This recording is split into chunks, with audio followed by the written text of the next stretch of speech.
Thank you so much, Josh. That was lovely. I don't deserve it, I'm sure, but I appreciate it nonetheless.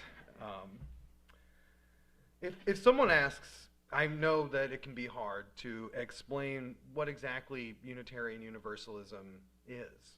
Uh, But one of the easiest things that I have found to do is to show them our seven principles. If you haven't read them or need a refresher, they are printed on the order of service. And those clergy and lay people in our broader association who worked carefully to craft these principles through many tense and emotional discussions and debates, they did their best in putting into words the consensus of the church at the time.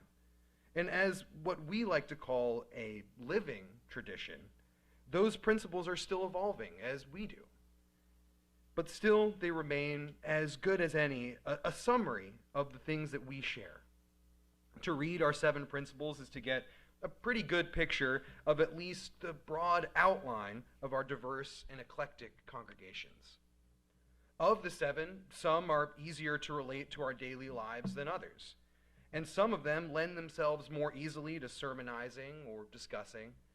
For good reason. For example, our first principle, the inherent worth and dignity of every person, as well as our second principle, justice, equity, compassion, and human relations, are both often spoken about or cited in UU circles as core to who we are and what we do. However, through the course of my work investigating the causes and roots of American cults and conspiracy theories, I have gained a profound appreciation for our fourth principle, a free and responsible search for truth and meaning. But before I get too deep into the weeds, so to speak, I need to first tell you a story. This is a story about a friend of mine, and I'm going to call him Lucas. That's not his name, but I'm going to call him that. So Lucas was the mandolin player in a jam band that I was a part of. We were really close. In a tiny rural mountain town in Colorado, you stick close to the friends that you have. And we had similar backgrounds, having both rambled across the country before attempting to settle down. While I had hitched around the U.S. with dirty crust punks, Lucas had bounced from dead show to dead show in buses, vans, and sometimes on feet. Later, when we got to know each other, he took me to my first Dead show in 2015. Within Deadhead culture, this is something akin to a conversion, a communion, and a baptism all rolled into one. And we shared more than our musical tastes as well. Like me, Lucas was a seeker, always looking for deeper, hidden truths about the world and worlds unseen. What began as an earnest and mostly harmless fascination with psychedelics and chaos magic brought him step by step toward stranger, darker, and eventually more dangerous ideologies and beliefs.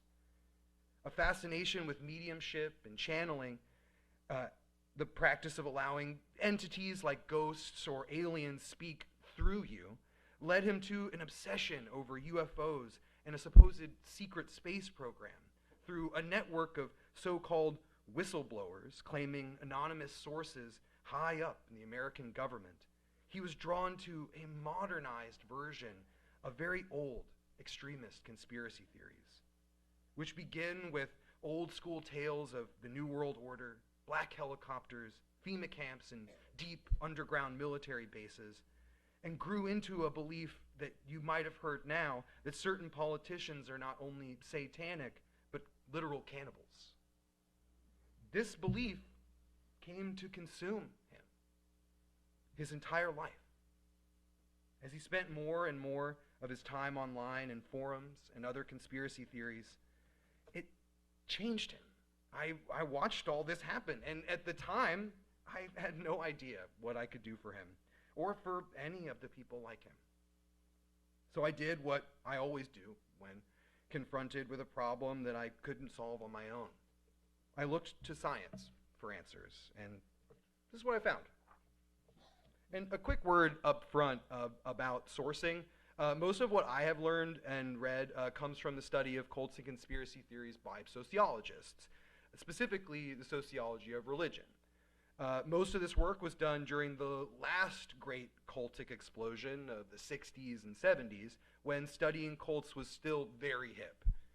Interest in the cult trend faded after most of the hard work had supposedly been done on the era's most high-profile cases, like the Manson family in Jonestown.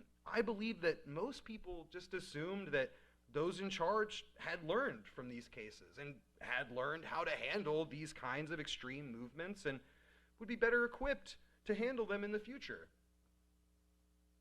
I don't know if any of you guys think that that actually was true, but 2 years ago, and 2 years ago and 2 days ago, a mob of riled up protesters fueled by conspiracy theories and cultic slogans stormed the United States Capitol. I don't think anyone here has forgotten that yet. And at the front of the charge, among paranoid militia groups like the Oath Keepers and hardened street fighters like the Proud Boys, were those who considered themselves followers of a secret government insider named Q. To most casual observers, the chaotic fever dream of the conspiracy-fueled attack on the Capitol came completely unexpected. This is not the world that most people thought they lived in. This is the world turned upside down. How could this even happen? Why didn't we see this coming? The answer to the second question is simpler than the first, but I'll do my best to answer both of them. We didn't see this coming because the public eye, media, and academia both, were turned to more sensational, monetary pursuits. Simply put, there just wasn't a lot of money or interest in studying cults, emergent religions, conspiracy theories, and how all of these things connect. So the work that had begun in earnest in the spiritually expansive days of the 60s got left by the wayside, mostly abandoned. However, that work, of course, is not lost. It's just left to gather digital dust on some collegiate server farm, where I found it. So what did I learn from all this? First, there's a great reason that conspiracy theories and cults often go hand in hand. All of this stuff, cultic beliefs, conspiracy theories, are what we call rejected or stigmatized knowledge. And our larger cultural underground is made up of knowledge, beliefs, practices, groups, symbols, myths, etc., that share at least one important thing in common, and that they were all rejected by the mainstream at one point or another. And here is, I promise, where it gets a bit messy. What is mainstream, what is orthodox and acceptable, and what isn't, is not some sort of moral distinction. These things are relative to our culture, and they change over time and will continue to do so. Christianity was once rejected and cast out, only to later become one of the most mainstream forms of religious expression ever invented. The old adage in sociology is cult plus time equals religion. And while that's a dramatic simplification, it's largely true. The messy part is this, is that everything, and I mean like everything, that is tossed out of the mainstream for any reason at all, it ends up on the fringe, in the cultural underground of our society, all mixed together. And so things that are legitimately harmless, and I mean that, like, for example, astrology or divination, can sometimes get mixed up with more dangerous ideologies and cultic groups. And this happens for like a lot of reasons. The simplest is that rejected or stigmatized practices have a common enemy in the mainstream media and mainstream science communities. So something like astrology or divination is tossed out and in the same space as anti-vaxxers, flat earthers, QAnon followers, and many more. And over time, the things that they have in common connect these different ideas in a vast web of newsletters, media, conferences, word-of-mouth communications, So-called UFO experts, for example, cite each other in their books and documentaries. They create lengthy bibliographies mimicking the forms of academia and science, cross-referencing each other in incestuous echo chambers of dangerous misinformation, pseudoscience, and quackery of all kinds. You might go looking for information on astral projection, as I have from time to time, and find what seems to be a straightforward book on the subject. Later, you might find that it heavily references another supposed practitioner who, through a closer look, turns out to be a neo-Nazi, as many of them are deeply involved in the occult.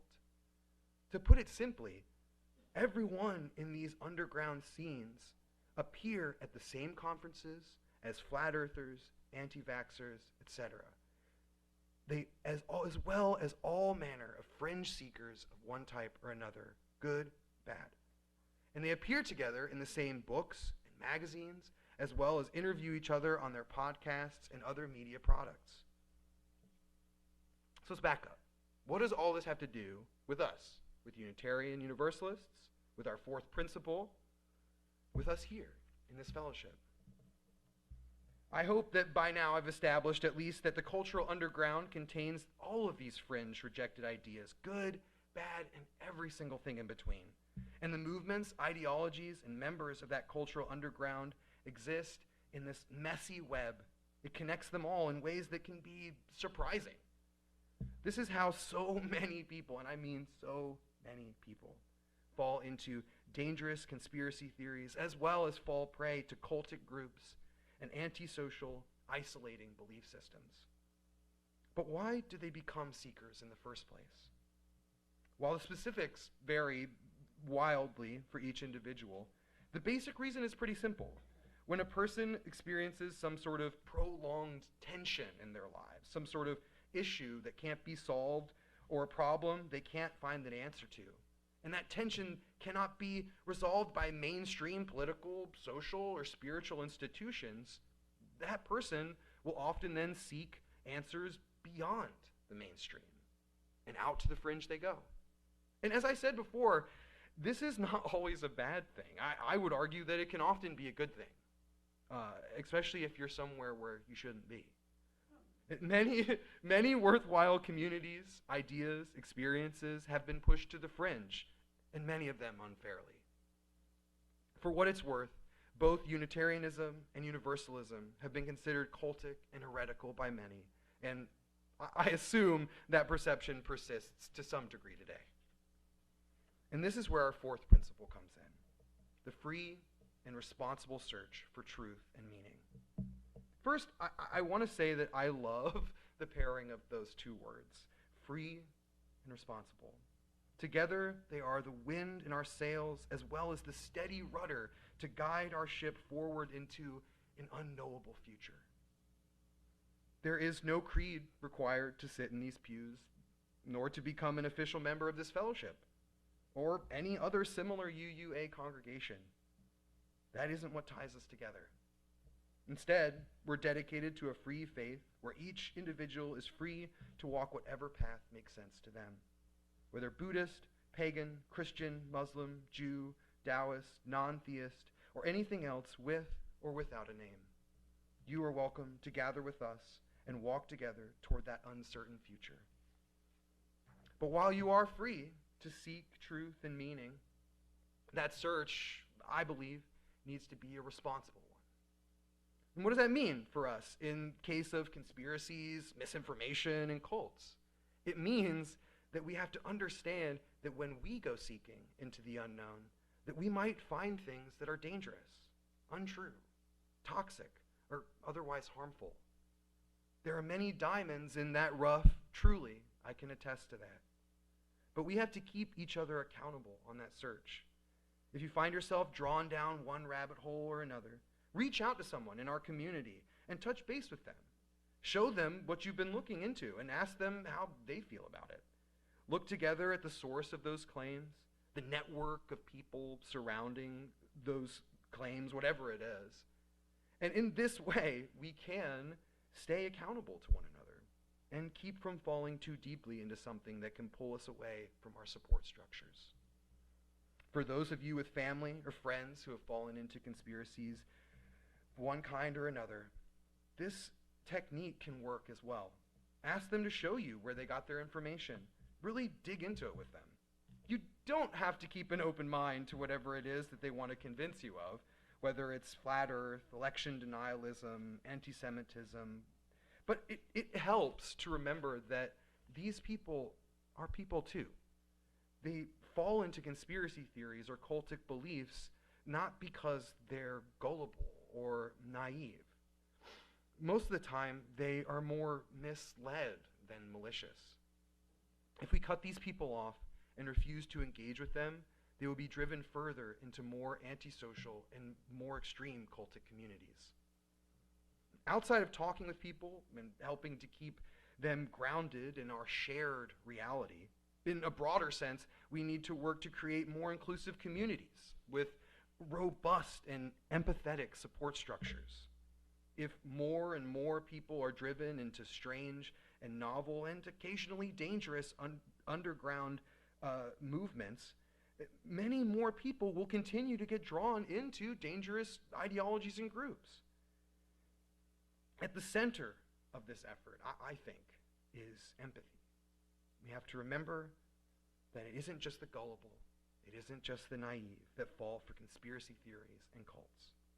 Anyone can, and I mean anyone. It is simply desperation that drives people towards desperate change.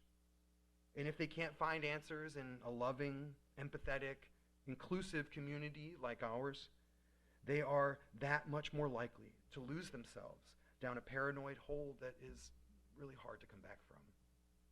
So friends, here we must create that community.